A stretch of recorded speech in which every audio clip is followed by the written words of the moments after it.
$47 billion worth of gold just left America by Germany's decision through a midnight operation. And this is just the beginning, because other allies are making the same plan. This wasn't announced, this wasn't negotiated, this wasn't discussed in diplomatic channels, this was extraction. Pure and simple.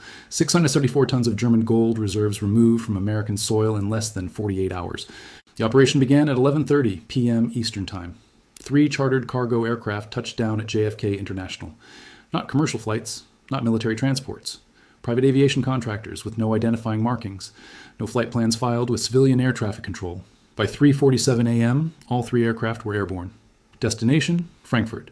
Cargo, 674 tons of physical gold bars that had been stored in the Federal Reserve Bank of New York since 1968. Germany's entire strategic reserve. Gone. Without ceremony, without explanation, without warning.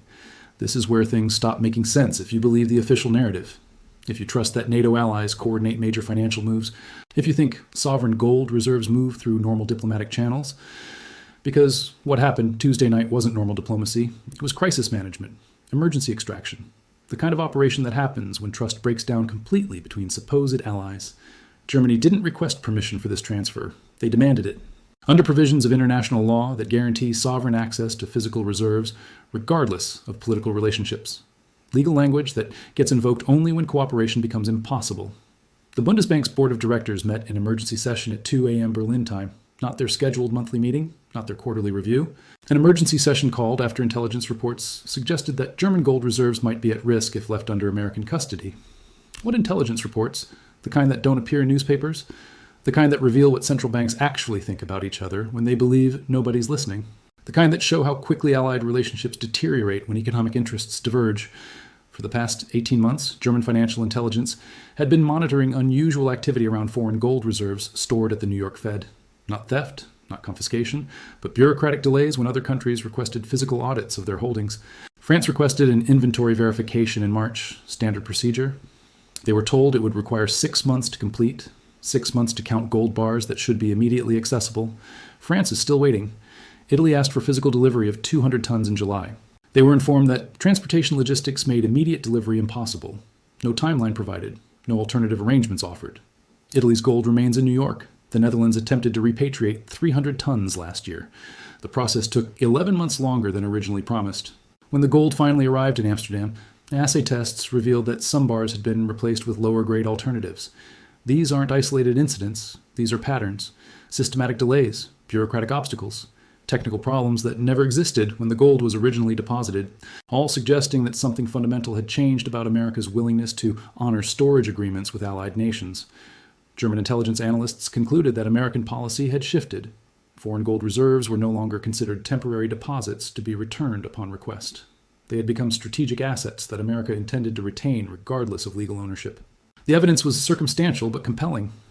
Congressional discussions about potential gold confiscation during national emergencies. Treasury Department studies on the strategic value of foreign reserves. Federal Reserve papers exploring scenarios where Allied gold might be frozen for national security purposes. Nothing official, nothing public, but enough signals to convince German leadership that their reserves were at risk if left under American control.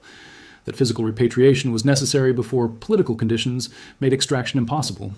The operation required months of preparation, not just logistics, legal preparation, financial preparation, political preparation for the inevitable American response. Germany assembled a coalition of European allies facing similar concerns. France, Italy, Austria, Belgium, all with significant gold reserves stored at the New York Fed. All increasingly worried about American intentions, all prepared to support German repatriation as precedent for their own eventual extraction. The legal groundwork was established through existing treaties governing sovereign reserve storage, documents signed in the 1940s that guaranteed physical access regardless of political circumstances, legal language that couldn't be overridden by subsequent agreements or changing diplomatic relationships. Financial arrangements were coordinated with Swiss banks and London clearinghouses, alternative custody solutions that eliminated American involvement entirely. European institutions managing European gold without dependence on American cooperation or goodwill. The most critical element was timing. The operation had to occur before American authorities could develop legal or practical obstacles to prevent repatriation, before congressional action could freeze foreign reserves, before diplomatic pressure could delay extraction indefinitely. Tuesday night provided the perfect window. American markets closed. European markets not yet open. A brief period when massive gold movements could occur without triggering automatic monitoring systems or generating immediate political responses. The execution was flawless. German contractors coordinated with Federal Reserve security to access the storage vaults. Physical inventory was verified against documentary records. Each gold bar was authenticated, weighed, and loaded under German supervision. No American officials were present during the transfer. No Federal Reserve representatives observed the operation. Germany exercised their legal right to access their property without American oversight or involvement. By dawn, the operation was complete. 674 tons of German gold reserves had left American soil forever, the largest repatriation of sovereign reserves in modern history, accomplished without fanfare, without announcement, without apology. But the implications are staggering.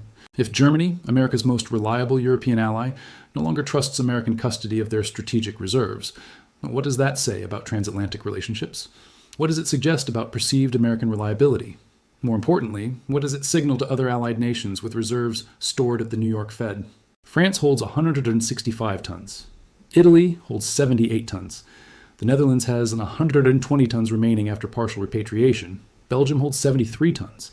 All of them watch Germany's extraction with intense interest. All of them are running similar risk assessments. All of them are developing contingency plans for their own potential repatriation. Because Germany's operation proved that extraction is possible, that American legal and practical obstacles can be overcome, that sovereign gold reserves can be removed despite potential American objections. The precedent is established, the procedures are documented, the coalition is formed. Other European nations are preparing similar operations, while the legal and logistical framework remains accessible. France has already activated preliminary extraction procedures. Their gold reserves could be removed within 30 days, if political conditions require immediate repatriation. Italy is developing similar capabilities. The Netherlands is expanding their existing program. Within 18 months, European gold reserves could be completely removed from American custody. Hundreds of tons of strategic assets relocated to European institutions. Physical proof that Allied trust in American reliability has evaporated. The economic implications are enormous. Foreign gold reserves at the New York Fed serve as collateral for American monetary operations. They provide backing for dollar-denominated transactions. They support confidence in American financial stability. When those reserves disappear, American monetary flexibility decreases accordingly. Less collateral means less lending capacity. Reduced foreign confidence means higher borrowing costs. Fewer strategic assets means greater vulnerability to economic shocks. But the political implications are even more significant. Gold repatriation represents complete loss of confidence in American institutional reliability.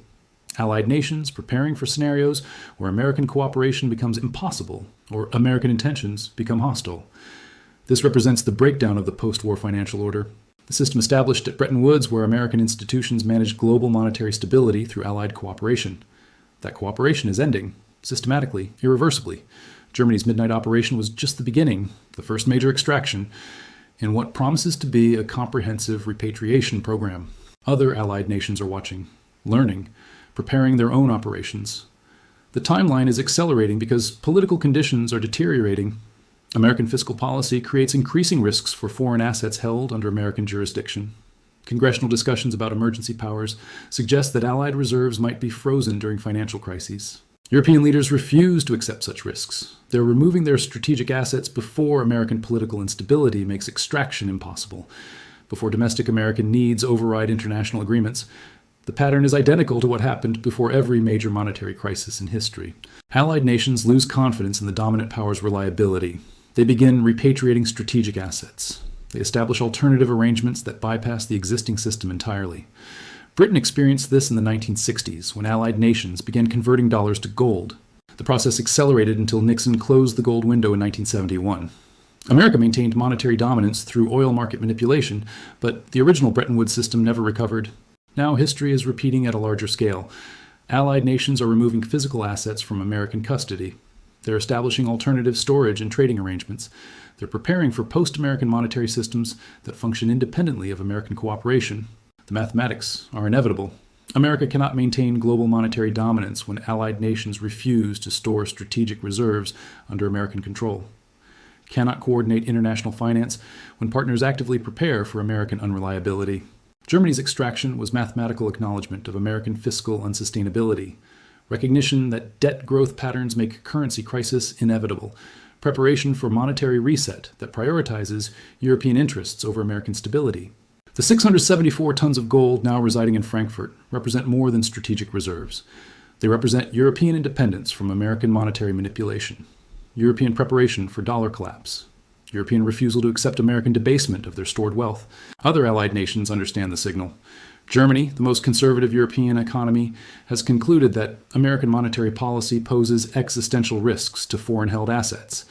If Germany reaches that conclusion, what should other allies conclude? The answer is obvious from recent developments: coordinated repatriation programs, alternative storage arrangements, backup systems that function independently of American institutions, preparation for monetary conditions where American cooperation becomes impossible. France will be next. Their repatriation could begin within weeks. Italy is preparing similar operations. The Netherlands is accelerating their existing program. Belgium is developing extraction capabilities. Within 2 years, European strategic reserves could be completely removed from American custody. The largest international asset repatriation in modern history. Physical proof that Allied confidence in American reliability has evaporated permanently. American policymakers seem oblivious to the implications. They continue operating under assumptions that Allied cooperation is guaranteed, that foreign nations will accept American monetary policy regardless of consequences, that strategic partnerships survive financial irresponsibility. History proves otherwise. Allied relationships collapse when economic interests diverge. Cooperation ends when trust disappears. Partnerships dissolve when one party prioritizes domestic needs over international agreements.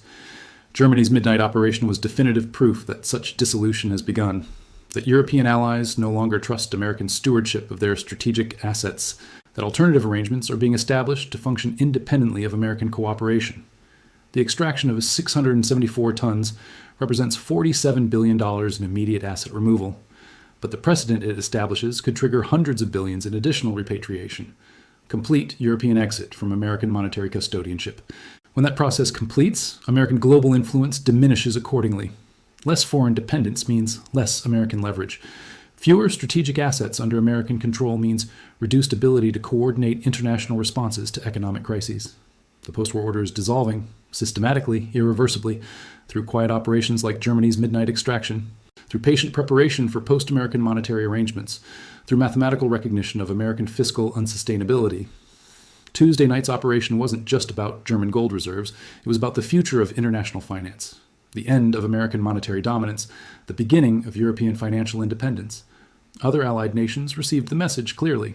Germany has shown that extraction is possible, that American obstacles can be overcome, that alternative arrangements function effectively. The coalition is forming, the precedent is established, the procedures are documented, the timeline is accelerating.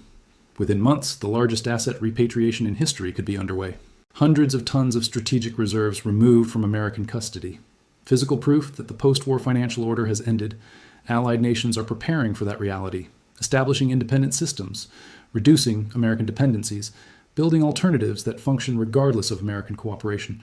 The mathematics are absolute. The precedent is set. The operations are beginning. Germany's 674 tons were just the first installment, the midnight operation that triggered the largest strategic realignment since Bretton Woods collapsed. History will mark Tuesday night as the beginning of the end. The moment when America's closest allies decided that American institutions could no longer be trusted with their most valuable assets. The gold is gone, the trust is broken, the precedent is established. What comes next will reshape international finance permanently, and other allied nations are already preparing their own midnight operations. The extraction continues, the repatriation accelerates, the monetary order transforms. $47 billion just left America. But that's only the beginning. The real exodus starts now.